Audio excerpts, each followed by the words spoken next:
Hello guys, நாம் இன்றைக்கி எங்கே போயிட்டு இருக்கோம்னு பார்த்தீங்கன்னாக்கா, நம்ம பச்சூரில் அமைஞ்சிருக்கிற அழகான தங்க மலை மேலே அமைஞ்சிருக்கிற சென்றாய சுவாமி கோயிலுக்கு தான் நாம் இப்போ போயிட்டு இருக்கோம். இந்த மலை மேலே போகிறதுக்கு நீங்கள் படிக்கட்டுக்கு மேலே ஏறி போகிற மாதிரி தான் இருக்கும். நீங்கள் கோவிலுக்கு ஏறி போகிற வழியில் பார்த்தீங்கன்னாக்கா ஒரு குகைக்குள்ள அனுமன் சிலை இருக்கும். அதுக்கு ஆப்போசிட்டில் பார்த்தீங்கன்னாக்கா சிவன் டெம்பிளும் அமைச்சிருப்பாங்க.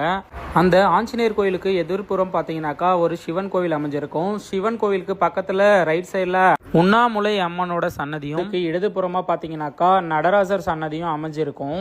இவங்கள எல்லாரும் பார்த்துட்டு நீங்கள் ரைட் சைடில் போனாக்கா படிக்கட்டோட வழி வந்துடும். அந்த இடத்துல நீங்கள் ஏறி போக ஆரம்பிக்கணும். அங்கேருந்து கொஞ்சம் முன்னாடி போனாக்கா ஒரு இரும்பு படிக்கட்டு போல் அமைச்சிருப்பாங்க. அது மேலே நீங்கள் ஏறி போனாக்கா முருகர் சிலையும், அந்த முருகருக்கு பின்புறம் பார்த்தீங்கன்னாக்கா பெருமாள் சிலையும் ரொம்ப பிரம்மாண்டமாக செதுக்கி வச்சுருப்பாங்க. நீங்கள் கீழேருந்து பார்த்தாக்கா பிரம்மாண்டமாக காட்சி அளிக்கிற சிலை பார்த்தீங்கன்னாக்கா முருகரும், அதுக்கு பேக் சைடில் பார்த்தீங்கன்னாக்கா பெருமாள் சிலையும் தான் நமக்கு இவ்வளோ அழகாக காட்சி அளிக்கும். நீங்கள் இப்போ பார்க்குறது சென்றாய சுவாமியோட கால் தடம்னு சொல்கிறாங்க. அது முடிஞ்சது நீங்கள் மேலே போனாக்கா கோவிலோட குளம் இருக்கும். குளத்துக்கு ஆப்போசிட்டில் பார்த்தீங்கன்னாக்கா முருகரோட சன்னதி அமைஞ்சிருக்கும்.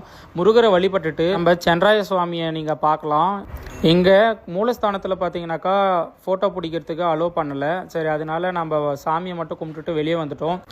ஒரு அழகான மிகப்பெரிய ஒற்றைக்கல்லால் ஆன தங்கமலைன்னு சொல்லப்படுற மலையை தான் இப்போ நீங்கள் பார்த்துட்டு இருக்கீங்க. இந்த இடம் பார்த்தீங்கன்னாக்கா பார்க்குறதுக்கு ரொம்ப அமைதியாகவும் ரொம்ப அழகாகவும் மன நிம்மதியும் தர மாதிரி தான் இருந்தது. யாரெல்லாம் இந்த கோயிலுக்கு போயிருக்கீங்கன்னு கமெண்ட்டில் சொல்லுங்கள்.